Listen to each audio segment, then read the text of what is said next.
Hello homeopaths. आज हम आयोडम medicine के बारे में बात करने वाले हैं एलन स्किनोड में से। उससे पहले मैं ये बता देता हूँ कि आयोडीन जो होता है वो T3 T4 जो थायराइड के हार्मोन होते हैं उसके अंदर देखने को मिलता है। यानी कि आयोडम जो है वो बहुत ही अच्छे से थायराइड ग्लैंड पे वर्क करता है। आगे हम बात करें आगे हम बात करें तो उसका कॉन्स्टिट्यूशन एंड डायथीसिस देखते हैं। उसका स्क्रोफ्यूलस डायथीसिस यानी कि वो बहुत ही अच्छे से ग्लैंड्स लिम्फ नोड्स पे वर्क करती है। डार्क एंड ब्लैक हेयर होता है उसके, और आइज भी डार्क एंड ब्लैक होती है। लो कैकेटिक कंडीशन यानी कि जो उसका पूरा बॉडी होता है वो वास्टिंग हो गया होता है, एकदम दुबला पतला, ग्रेट इमेशिएशन देखने को मिलता है। जैसे कि ये फोटो में आपको दिख रहा है, एकदम से दुबला पतला सुकड़ा हुआ इंसान देखने को मिलता है। डेबिलिटी भी देखने को मिलती है उसको, बहुत ही ज़्यादा फिजिकल वीकनेस भी होती है। जनरल सिम्टम के बारे में अगर हम बात करें तो उसको ग्रेट वीकनेस होती है मेंसिस ड्यूरिंग, यानी कि जब भी लेडीज लोगों को मेंसिस आते हैं तब उसको बहुत ही ज़्यादा वीकनेस देखने को मिलती है।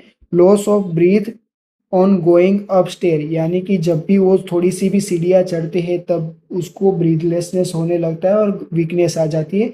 कैलकेरिया में भी ऐसा देखने को मिलता है, पर कैलकेरिया में कॉमनली ओबेसिटी के कारण ऐसा होता है, और आयोडम में ये दुबला पतला होता है। Ravenous hunger, eat freely and well yet loses flesh all the time, यानी कि उसको बहुत ही ज़्यादा भूख लगती है, अच्छे से खाना खाता है फिर भी उसका पूरा बॉडी का जो मास होता है वो धीरे धीरे लॉस होने लगता है, और पूरा बॉडी होता है उसका वेट होता है वो लॉस होने लगता है। Empty eructation from morning to night as if every particle of food was turn into air, यानी कि उसको सुबह से लेके शाम तक कंटिन्यू इरेक्टेशन आते हैं, और जाने वो जो भी उसने फूड लिया है वो सारा एयर में कन्वर्ट हो गया है, उसको ऐसा लगता है। आगे उसके माइंड के बारे में बात करते हैं तो एंसियस एंड रेस्टलेसनेस देखने को मिलती है। रेस्टलेसनेस उसको जब भी वो भूखा होता है तब बहुत ही ज़्यादा देखने को मिलता है। Anxiety when stomach is empty, यानी कि वो जब भूखा होता है तब भी उसको बहुत ज़्यादा एंजाइटी होती है, उसको कंटिन्यूअसली थोड़ी थोड़ी देर पे खाना खाने को चाहिए, और खाना खाने से उसको अच्छा लगता है जब भी वो खाना खाता है, और खाना खाने के बाद उसको बहुत ही अच्छा लगता है जब भी उसका फुल ऑफ स्टमक होता है। आगे हम उसकी डाइजेस्टिव सिस्टम के बारे में बात करें तो मैंने अभी आपको बताया उसी तरह से उसको कंटिन्यू सुबह से लेकर शाम तक इरिटेशन आते हैं, सारे फूड पार्टिकल्स एयर में कन्वर्ट हो गए ऐसा उसको लगता है। Worse when stomach is empty, यानी कि जब भी उसका स्टमक खाली होता है तब वो वर्स कंडीशन में होता है। रेस्पिरेटरी सिस्टम के बारे में हम बात करें तो उसमें itching low down in lungs behind the sternum causing cough, यानी कि जब कफ के कारण उसको स्टर्नम के बिहाइंड इचिंग जैसा फील होता है, और कफ extending through bronchi to nasal cavity, यानी कि कफ जो है वो ब्रोंकाई से नेजल केविटी तक एक्सटेंडिंग होता है। ड्राई कफ होता है कॉमनली। क्रूप देखने को मिलता है। क्रूप मतलब कि स्वेलिंग इन वॉइस बॉक्स जो कॉमनली होता है उसका जो मेम्ब्रेनस है वो इफेक्ट होता है, उसके कारण हॉर्सनेस देखने को मिलती है। ड्राई कफ देखने को मिलता है। Worse in warm and wet weather, यानी कि गर्म जो वार्म वेदर होता है और वेट वेदर होता है उसमें वो बहुत ही वर्स हो जाता है। With wheezing and showing respiration.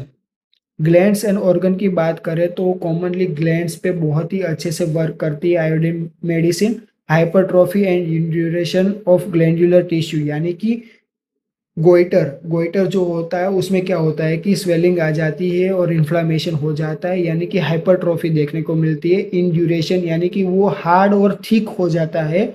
तो हम ये thyroid, memory gland, ovaries, testis, uterus, prostate gland and other सारी ग्लैंड पे वर्क करती है। ब्रेस्ट में भी ड्विंडल और बिकम फ्लेबी। गोइटर जो होता है उसमें उसको खाना खाने से अच्छा लगता है, उसकी हार्डनेस में उसको अच्छा लगता है। हार्ट के बारे में बात करते हैं तो उसको पाल्पिटेशन देखने को मिलता है। वर्स फ्रॉम लीस्ट एक्सर्शन, यानी कि हमने अभी थोड़ी देर पहले मैंने बताया कि वो थोड़ी सी भी सीढ़ियाँ चढ़ती है तो उसको ब्रेथलेसनेस होने लगती है, यानी कि उसको पाल्पिटेशन भी तब हो सकता है। Sensation as if the heart was squeeze together as if grasp with an iron head, यानी कि उसका जो हार्ट है वो स्क्वीज हो गया है, यानी कि किसी लोहे के हाथ से उसको पकड़ के स्क्वीज किया हो ऐसा उसको फीलिंग होता है हार्ट के बारे में। फीमेल सिम्टम के बारे में हम बात करें तो उसको एक्रिड कोरोसिव ल्यूकोरिया देखने को मिलता है। ल्यूकोरिया जो होता है उसके कारण उसको स्टेनिंग भी देखने को मिलता है। Abundant at time of menses, यानी कि जब भी मेंसिस होता है तभी बहुत ही ज़्यादा ल्यूकोरिया देखने को मिलता है। उसके सर्विस है उसमें कैंसरस डिजनरेशन भी देखने को मिलता है। उसके कारण उसको cutting pain in abdomen and haemorrhage at every stool, यानी कि हर स्टूल पे उसको खून गिरता है ऐसा महसूस होता है और खून स्टूल में देखने को मिलता है। आगे स्टूल के बारे में बात करें तो उसको कॉन्स्टिपेशन देखने को मिलता है विद इन इफेक्चुअल अर्जिंग, यानी कि उसको कॉन्स्टिपेशन में अर्जिंग तो होता है पर उसको आता नहीं है, और उसको कोल्ड मिल्क से उसको अच्छा लगता है by drinking cold milk. Modalities में बात करें तो मोडालिटीज में उसको वर्ष कब होता है, जब warmth and wrapping up of head, यानी कि वार्मथ वेदर होता है और अपने सर को जब वो कवर करता है तब उसको वर्ष होता है, और खाना खाने से उसको बहुत ही अच्छा लगता है।